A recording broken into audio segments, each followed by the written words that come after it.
I'm 91 and retirement ain't what kills most folks. Emptiness does. And not cancer first, not the bad knee, not the heart acting up at 3 in the morning. Emptiness. That quiet house, that useless calendar, that chair by the window, that phone you keep checking like a teenager with a crush. I've seen good men survive layoffs, war, funerals, surgery, and 40 years of marriage. Then get finished off by Tuesday afternoon with nowhere to be. That's the part nobody told you, honey. You spent your whole life dreaming about freedom. No boss, no alarm clock, no commute, no damn meetings. Then one day you got it. And instead of peace, what you got was a long, slow leak in the soul. You wake up at 6:12 out of habit, stand in the kitchen in your socks, pour coffee for one, look around that quiet room and think, well, now what? That now what is where the trouble starts. Because a man can live without a job. A woman can live without a title. But Lord knows, nobody lives long without a reason to get dressed before noon. And if you're in your 60s sitting there thinking, well, I earned this rest, let me save you a few wasted years. Rest is God, but too much rest turns into rust. And rust spreads. First it gets your schedule, then it gets your body, then it gets your pride. Then one day you realize you haven't laughed hard, walked far, or been needed by anybody in months. That's not retirement. That's disappearing. And I'm gonna tell you the part that stings. Nobody is coming to rescue you from a life with too much empty space. Not your kids, not your old co-workers, not the neighbors, not the government, not some magical senior chapter nonsense they sell in greeting cards. You're gonna have to build your own damn life again. At 62, at 67, at 71. I don't care. Because if you don't, that empty life will start eating you alive while everybody said, well, he's retired now, he should be relaxing. Relaxing. My foot, a coffin is restful too. Here's the lie people your age swallow whole. I worked hard, now I can finally do nothing. No, you can't. You were never built for nothing. You were built for motion, for routine, for purpose, for friction, for having someplace to be and some small duty that says, get up, old boy, the day ain't over yet. See, work was never just a paycheck. That's the part folks miss. Work gave you shape. Maybe you hated the boss. Maybe the job was dull as dishwater. Maybe you counted the days till retirement like a prisoner scratching marks on the wall. But that job still gave your week a backbone. Monday meant something. Friday meant something. You had to show up. You had to shave. You had to answer to somebody. You had to solve problems that weren't sitting inside your own head. Then retirement comes, and all at once the structure is gone. Now every day looks the same. That sounds pleasant for about 6 days. Then the wheels come off. You stop setting the alarm. You stop making plans. You stop needing your good shoes. You start telling yourself, I'll do it tomorrow. And tomorrow becomes next week, then next month, then Christmas. That's how a life gets smaller. Not in one dramatic collapse, in little surrenders. You skip the walk because it's chilly. You skip lunch with people because you're tired. You stop trying new things because you feel silly. You keep the TV on for company. You call that taking it easy. No, sir. That's not ease. That's drift. And drift is dangerous because it don't feel dangerous at first. It feels soft. It feels deserved. it feels like relief. Until your body gets heavy, your thoughts get dark, and your house starts feeling less like home and more like a waiting room. The Surgeon General's office has warned that loneliness and social disconnection can hurt both mental and physical health, and that strong social connection is as essential to long-term well-being as other basic human needs. Well, I didn't need Washington to tell me that. I buried my wife. I ate supper in a silent kitchen. I listened to a refrigerator hum louder than my whole life. I know exactly what emptiness sounds like. And let me tell you something else. The most dangerous part of retirement ain't losing your income. It's losing your use. A human being can stand a lot of pain. What breaks us is feeling unnecessary. That's why some folks retire at 65 and look dead by 68. And others lose the job, lose the spouse, lose half their friends, and still stay alive in the eyes. The difference ain't luck. The difference is they replaced duty before emptiness moved in. Most people don't. Most people decorate emptiness. Buy a nicer chair. Take a cruise. Join one club they don't even like. Keep waiting to feel motivated. Motivation is a spoiled brat. Don't wait on it. Build a life sturdy enough to drag your sorry mood behind it. Because the truth is, retirement is not the end of work. It's the end of borrowed structure. Now you've gotta make your own. And that, my friend, here's where most people chicken out. So let's quit the BS and get practical. If you don't want retirement to hollow you out, there are rules. Not cute tips, not self-care.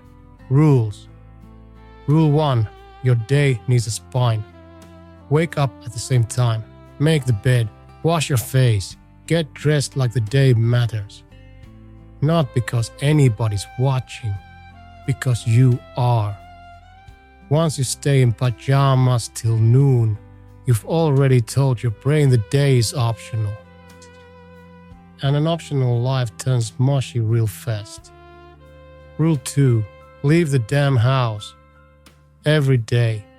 I don't care if it's for coffee, church, a hardware store, the post office, a walk around the block, or just to go glare at tomatoes in a grocery store. You have got to cross your own front door like it's a border between life and decay. Your living room is useful. It's not supposed to become your whole world. You sit in one place too long. Your body stiffens up. Your mind narrows. And every little problem starts sounding bigger than it is. Rule 3. Be needed by somebody or something. A dog, a garden, a grandkid, a neighbor, a food pantry, a church kitchen, a veterans group, a library. Hell, even a houseplant if that's all you can manage today. The National Institute on Aging says older adults who take part in meaningful activities they enjoy, including volunteering and staying active, often report feeling happier and healthier. You hear that? Meaningful. Not merely busy. Busy can be empty too.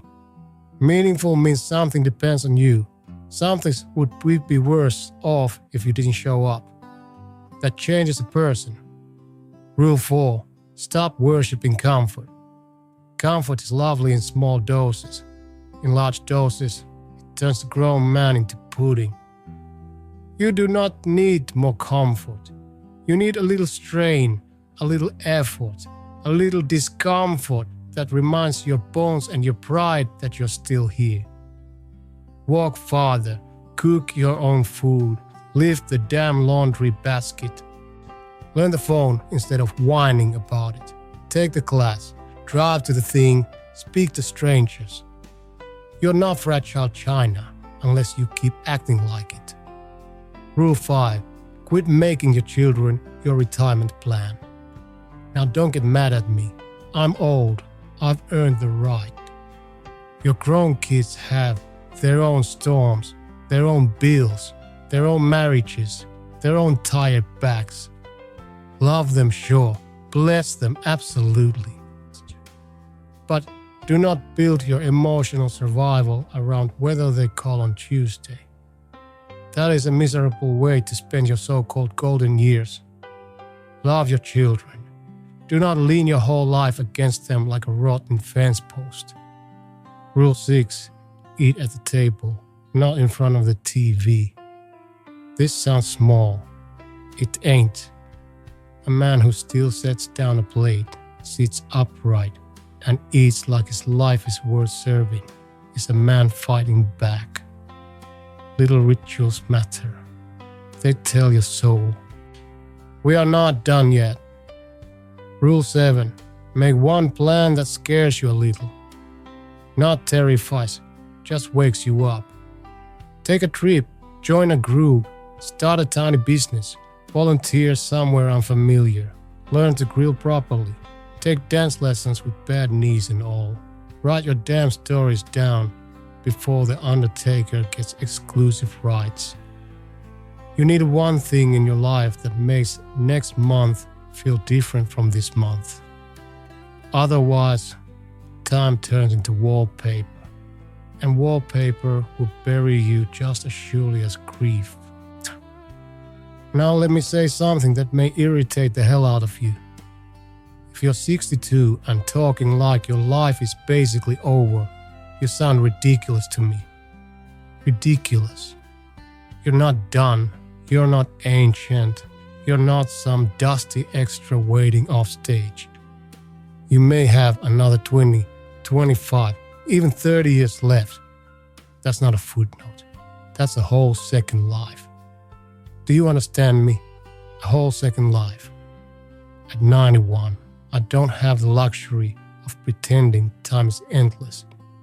When I buy bananas, I think about whether I'll still be around when the green ones turn yellow. That's the truth. But you, a whole lot of you still have strong legs, decent hearing, a driver's license, and enough good years left to make a beautiful mess of things. And yet some of you act more defeated at 64 than I feel at 91. Why? Because you made age your excuse. You retired from work and then quietly retired from trying. Retired from curiosity. Retired from risk. Retired from being interesting. Retired from being useful. Retired from your own damn life. That's the tragedy. Not wrinkles, not slower stairs, not reading glasses, not naps. The tragedy is surrender before the body even demands it. Listen, I miss people. I miss my wife. I miss old voices, old jokes, old routines, old Sunday afternoons that ain't coming back. But missing what's gone is one thing. Living like you're gone too is another. I refuse that. You should too. Because at my age, every decent morning is a favor from God. At your age, a decent morning is still an asset. Use it. Use your back while it still bends. Use your hands while they still creep. Use your mind while it still sparks. Use your time before it turns slippery. You don't need a miracle. You need momentum. That's all. Not happiness every day. Not some movie version of reinvention. Not perfect health. Not a yacht. Not six-pack abs at 70. Lord spare me. Momentum. One reason to rise. One place to go. One thing to tend. One person to help. One part of yourself that still says, let's see what happens. That little spark right there. That's life. Protected like hell. So here's my warning. If retirement has made your world smaller, quieter, softer, and sadder, do not sit there another 6 months pretending this is normal. It may be common. It is not normal, and it is not harmless. Today, not next Monday, not after Easter, not when the weather warms up, not when your daughter finally calls. Today. Get up, open the blinds, shave, put on hot shoes, walk outside, wave at somebody, buy one decent piece of food, write down 3 places you can go this week. Call one person without starting the conversation with a complaint. Throw out one thing in your house that belongs to the version of you that already gave up. Then tomorrow, do it again. You beat emptiness the same way you chop wood, one swing at a time. Ugly, unromantic, repetitive, effective. And don't tell me you're not motivated. Motivation is for teenagers and lottery winners. Discipline is what keeps old folks alive. You want a better retirement? Earn one, build one, guard one. Because retirement will not hand you meaning in a gift bag. You have to go out there and wrestle meaning back into your life with your own 2 hands. And yes, it's tiring. Good. Being tired from living is a whole lot better than being tired from rotting. So this afternoon, I want you to do one thing that makes your life feel occupied by purpose instead of haunted by absence. One thing, that's your assignment. Not tomorrow, now. I've said my piece. I gotta go make some eggs before I start sounding wise on an empty stomach.